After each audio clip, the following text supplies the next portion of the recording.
Hello friends, मैं हूं doctor नवीन चंद्रा और स्वागत करता हूं आपका अपने इस यूट्यूब चैनल जीएस वर्ल्ड पर। आज का हमारा टॉपिक है शिवाजी के उत्तराधिकारी। हम लोगों ने बहुत सारे वीडियो देखे होंगे, बहुत सारी किताबें भी पढ़ी होंगी, लेकिन शिवाजी के उत्तराधिकारी के बारे में जानकारी बहुत कम देखने को मिलती है। इसलिए हम लोगों ने एक वीडियो लाया है शिवाजी के उत्तराधिकारी।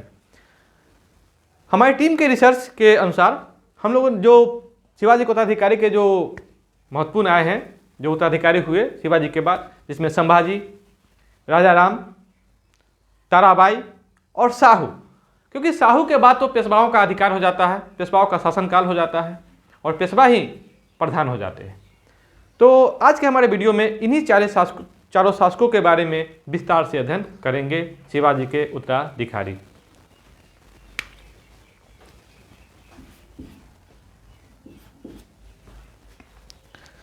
शिवाजी के मरने के बाद उनका उत्तराधिकारी हुआ संभाजी। कहते हैं शिवाजी का सबसे ज्येष्ठ पुत्र था, यानी कि सबसे बड़ा पुत्र था। जिसका मतलब समझ है ना, सबसे बड़ा पुत्र। लेकिन शिवाजी की तरह इनमें वो काबिलियत नहीं थी, उनमें वो सहन शक्ति नहीं थी। यह बहुत ही क्रोधी स्वभाव का था, जो मैंने लिखने का भी काम किया यहाँ पर, क्रोधी स्वभाव। यह अभिमानी भी था, यानी कि घमंडी भी था, और यह भोग विलास की जिंदगी जीने में यकीन करता था। शिवाजी जिस प्रकार अपनी जिंदगी को व्यतीत किए थे, संघर्षमय जिंदगी, उसके उलट इनके पुत्र जो थे संभाजी, इनको भोग विलासी जीवन पसंद था। यही कारण है कि शिवाजी के साथ इनकी बनती नहीं थी। और शिवाजी की जब मृत्यु हुई 1680 ईस्वी में, तो शिवाजी ने अपनी मृत्यु से पहले उनको पन्हाला के किले में कैद करके रखा था। ठीक,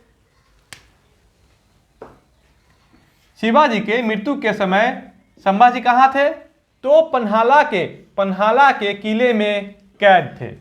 यानी कि शिवाजी ने अपने बड़े पुत्र संभाजी को पन्हाला के किले में कैद करवा दिया था। शिवाजी की मृत्यु अचानक हो गई, तो उनकी दूसरी पत्नी, शिवाजी की दूसरी पत्नी सूर्याबाई, शिवाजी की दूसरी पत्नी सूर्याबाई, क्योंकि संभाजी कहाँ थे? पन्हाला के किले में कैद थे। यही कारण है कि शिवाजी की दूसरी पत्नी और संभाजी की सौतेली मां सूर्याबाई ने अपने 10 वर्षीय पुत्र राजा राम को राज्याभिषेक करवा दिया, जो शिवाजी की राजधानी रायगढ़ में थी। यानी कि सूर्याबाई ने अपने 10 वर्ष के पुत्र को छत्रपति की उपाधि के साथ रायगढ़ में राज्याभिषेक करवा दिया। लेकिन संभाजी क्या होगा यहाँ पे? अब वह पन्हाला के किले से बाहर निकलेगा और सेनापति संभाजी अब यहाँ पर एक गेम खेलेंगे, कूटनीति का गेम, जिसमें संभाजी ने सेनापति हमीर राव मोहिते को अपने पक्ष में कर लेंगे और सूर्याबाई और राजा राम को कैद में डाल देंगे, और फिर वो खुद छत्रपति की गद्दी संभाल लेंगे। देख रहे हैं ना, राजनीति में तो ऐसे ही खेल होते थे, और राजतंत्र में ज़्यादा से ज़्यादा आपको ऐसे ही देखने को मिलता है, जहां बड़े भाई अपने छोटे भाई को मार रहे हैं, छोटे भाई बड़े भाई को मार रहे हैं, पिता अपने पुत्र को जेल में कैद कर रहा है, पुत्र अपने पिता को जेल में कैद कर रहा है या मार रहा है, सिर्फ राजगद्दी के लिए। तो संभाजी ने सेनापति हमीर राव मोहिते को अपने पक्ष में कर अपने सौतेली मां सूर्याबाई और सौतेले भाई राजा राम को कैद खाना में डलवा दिया और खुद छत्रपति की उपाधि के साथ अगला मराठा का शासक बन गया। ठीक है, और संभाजी के जो अभिमानी स्वभाव था, क्रोधी स्वभाव था, और यह हमेशा मराठाओं के प्रति अविश्वास जताते थे। अविश्वास यानी कि मराठाओं में इनका विश्वास नहीं था। यही कारण है कि अपना जो मुख्य सलाहकार है, यह गैर मराठा को चुनेंगे। संभाजी ने उज्जैन के हिंदी एवं संस्कृत के विद्वान कवि उज्जैन के रहने वाले हिंदी एवं संस्कृत के विद्वान कवि कलश को अपना सलाहकार नियुक्त करेंगे, जो जाति के ब्राह्मण होंगे और यह गैर मराठा होंगे। ठीक है। संभाजी ने बड़ी चतुराई के साथ शासन करना शुरू किया। इनका शासनकाल था आपको 1680 से 1689, 9 वर्षों का शासन किया। इनके एक बड़ी भूल हो गई। यह भूल थी आपको कि औरंगजेब के जो पुत्र था अकबर द्वितीय, उसको संरक्षण देना। अकबर द्वितीय ने जब मुगल बादशाह बनने के लिए अपने पिता औरंगजेब के खिलाफ विद्रोह कर देता है, तो संभाजी यहाँ पे अकबर द्वितीय को सपोर्ट करता है और संरक्षण देने का भी काम करता है, जिसके कारण संभाजी और औरंगजेब के बीच में क्या हो जाती है, तनातनी हो जाती है और औरंगजेब जड़ से मराठाओं को उखाड़ने फेंकने के लिए तैयार हो जाता है। और यही कारण है कि संभाजी की पराजय होती है और मारे जाते हैं। अकबर द्वितीय कौन था? तो औरंगजेब का पुत्र, वही पुत्र जो मुगल बादशाह बनने के लिए अपने पिता के खिलाफ ही विद्रोह कर देता है, अकबर द्वितीय। अकबर द्वितीय को शरण देने के कारण मुगलों से संभाजी का सामना हुआ तथा 1689 ईस्वी में, कब? 1689 ईस्वी में मुगल सेनापति मुकर्रब खान ने संगमेश्वर में छिपे संभाजी को और उसके जो सलाहकार थे कवि कलश को पकड़ लिया। ठीक है। 21 मार्च 1689 ईस्वी को संभाजी की हत्या कर उसकी खाल में भूसा भर दिया। ये बहुत ही बर्बर हत्याकांड थी। इतिहासकार इसे बर्बर हत्याकांड की श्रेणी में रखते हैं, क्योंकि संभाजी इतना गलत भी नहीं किया था कि जिसको इतनी बर्बर हत्या की सजा दी जाए। कहते हैं कि जिंदा ही उनका खाल खींच लिया गया और उसमें भूसा भर दिया गया।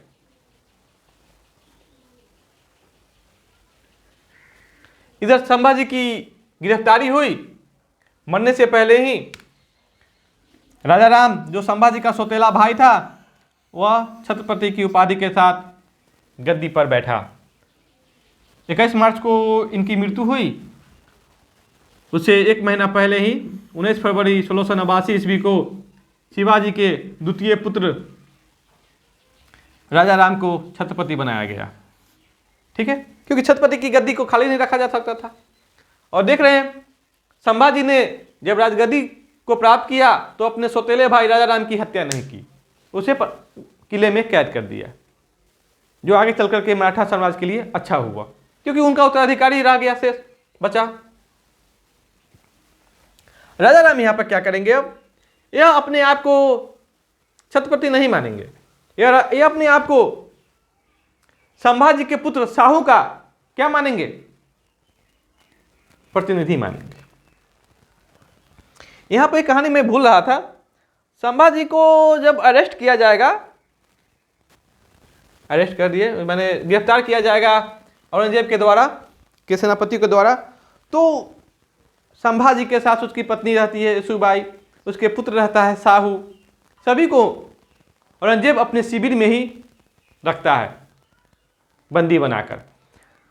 तो ये जो साहू है, यह जीवन पर्यंत, कहते हैं जब तक औरंगजेब जिंदा रहेगा तब तक उसको अपने कब्जा में रखेगा।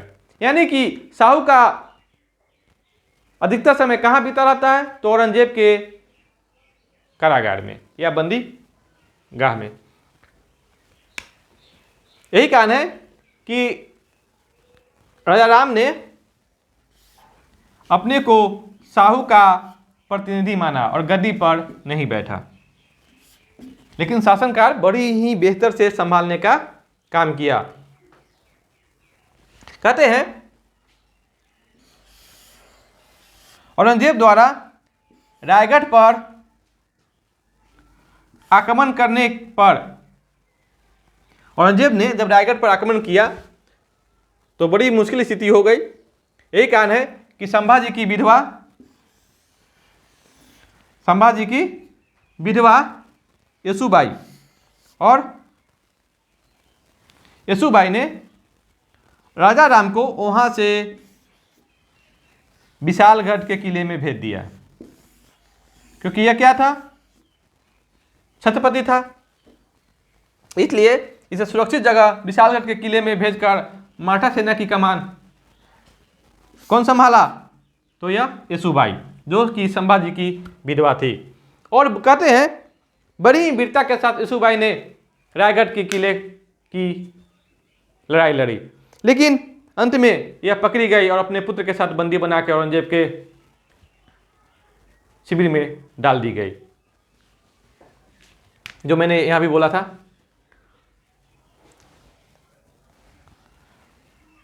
राजा राम पहले जिंजी को अपनी राजधानी बनाया और फिर आगे चल करके सतारा को अपनी राजधानी बनाया, यानी कि पूरा का पूरा मराठा साम्राज्य जो पहले रायगढ़ से संचालित होता था, क्योंकि अब यह औरंगजेब के कब्जे में आ गया था। यही कारण है कि राजा राम अब जिंजी को पहले बनाएगा राजधानी, फिर आगे चल करके सतारा को मराठा साम्राज्य की राजधानी बनाने का काम करेगा। मुगलों ने 1700 ईस्वी में सतारा पर भी अधिकार कर लिया और 30 वर्ष की आयु में संघर्ष करते हुए राजा राम की मृत्यु हो गई। मात्र 30 वर्ष की युवावस्था में ही राजा राम संघर्ष करते हुए मृत्यु के हवाले चले गए।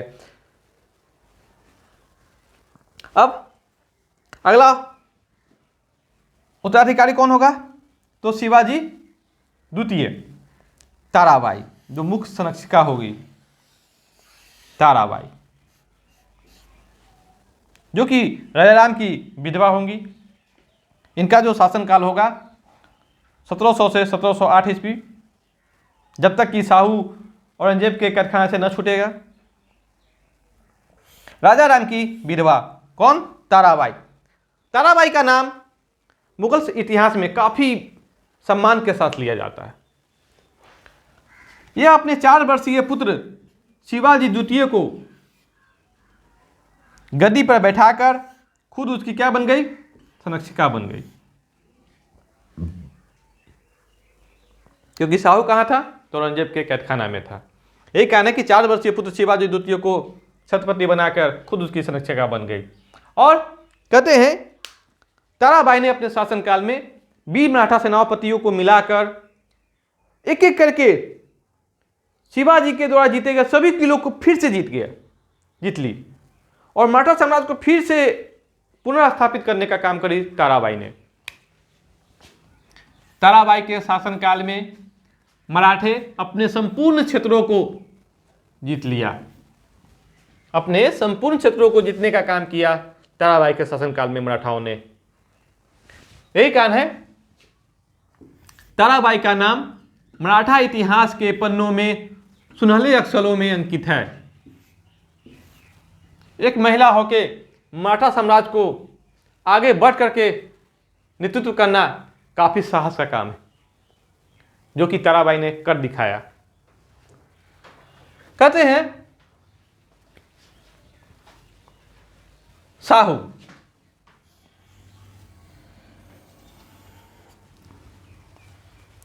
औरंगजेब की मृत्यु 1707 ईस्वी में होती है। कब होती है, 1707 ईस्वी में। तो मुगल बादशाह बहादुर शाह प्रथम, जो अगला बनेगा मुअज्जम, जिसको जो मुगल बादशाह बहादुर शाह प्रथम के नाम से मुगल बादशाह बनेगा, तो उसने साहू को मुक्त कर दिया। साहू सीधा अपने राजधानी आ गया, मराठाओं की राजधानी। और उसने क्या किया,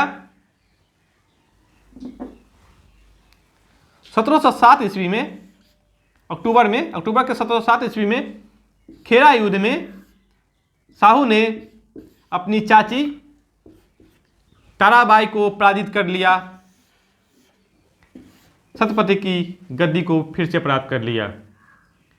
और ताराबाई कहाँ शरण ली, तो पन्हाला के किले में शरण ली।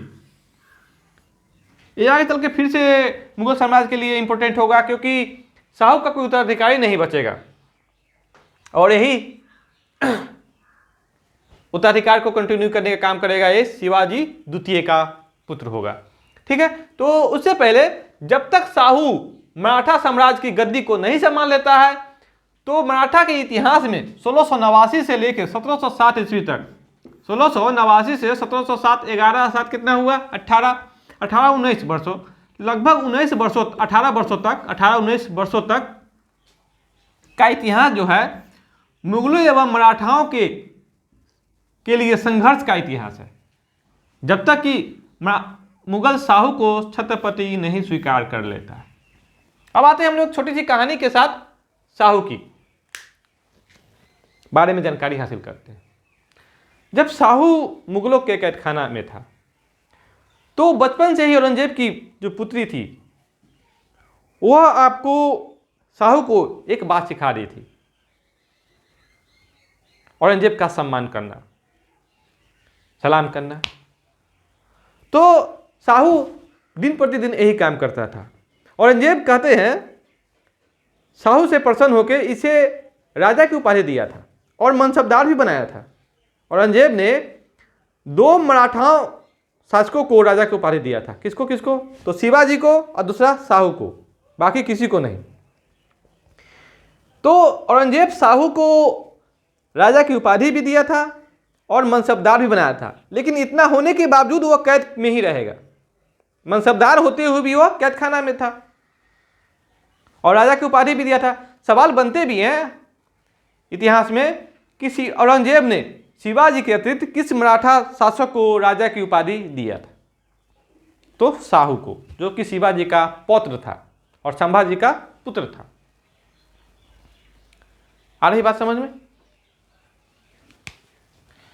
22 जनवरी 1708 ईस्वी में शाहू का राज्याभिषेक हुआ और शाहू का शासनकाल है 1708 ईस्वी से लेकर 1749 ईस्वी तक। ऐसे शाहू ने जब मराठा साम्राज्य की गद्दी को संभाला तो स्थिति थोड़ी सी विकट हो गई, क्योंकि मराठा साम्राज्य 2 भागों में बट गया। शाहू सतारा से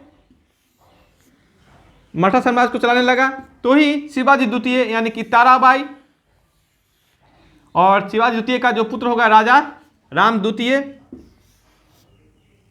का दूसरा पुत्र संभाजी द्वितीय, राजा राम का दूसरा पुत्र कौन होगा? संभाजी द्वितीय ने कोल्हापुर से शासन चलाया। लेकिन हम लोग किसको गिनते हैं? शाहू को गिनते हैं, क्योंकि आगे चल करके संभाजी द्वितीय ने शाहू की अधीनता स्वीकार कर ली।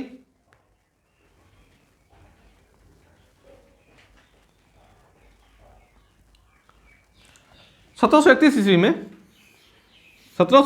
ईस्वी में वारणा की संधि के तहत संभाजी द्वितीय ने शाहू की अधीनता स्वीकार कर ली। किस संधि के साथ? तो वारणा की संधि के साथ। यूजीसी नेट के लिए काफी उपयोगी है। यूजीसी नेट, अगर आप प्रोफेसर बनना चाहते हैं तो इस प्रकार की जानकारी आपके पास होनी चाहिए। अब आते हैं शाहू के नेतृत्व में नवीन मराठा साम्राज्यवाद के प्रवर्तक कौन थे? तो पेशवा लोग थे, क्योंकि शाहू के पास वह योग्यता नहीं थी, किसी प्रकार की योग्यता नहीं थी शासन करने की, क्योंकि वो औरंगजेब के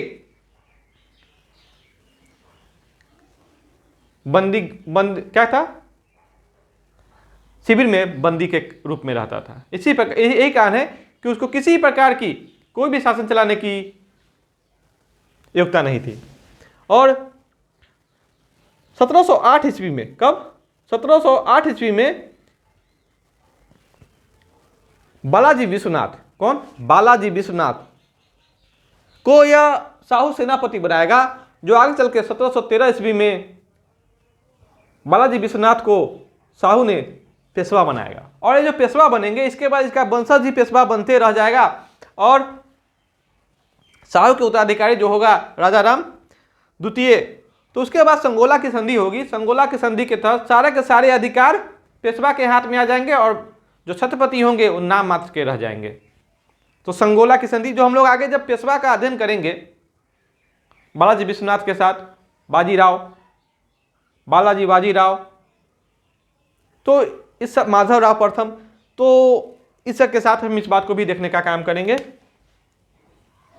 शाहू की मृत्यु हो जाती है 1749 ईस्वी में, लेकिन शाहू की कोई उत्तराधिकारी नहीं था, यानी कि संतान नहीं थी। अतः मरने से पूर्व ही राजा राम द्वितीय को अपना उत्तराधिकारी नियुक्त कर दिया। शाहू ने बालाजी विश्वनाथ को 1713 ईस्वी में पेशवा बनाया था, जिसके बाद उसका वंशज ही पेशवा बनता रहा। तो पेशवा के बारे में हम लोग जो अध्ययन करेंगे हम लोग अगले वीडियो में करेंगे। फिलहाल हम लोगों ने इस वीडियो में शिवाजी के उत्तराधिकारी के बारे में पूर्ण रूप से अध्ययन कर लिया है, जो आपको एग्जाम के पॉइंट ऑफ व्यू से काफी उपयोगी होगा। मेरा आपको वीडियो कैसा लगा आप लोग कमेंट बॉक्स में जरूर कमेंट करेंगे। आप प्लीज मेरे इस वीडियो को लाइक, सब्सक्राइब और शेयर करेंगे।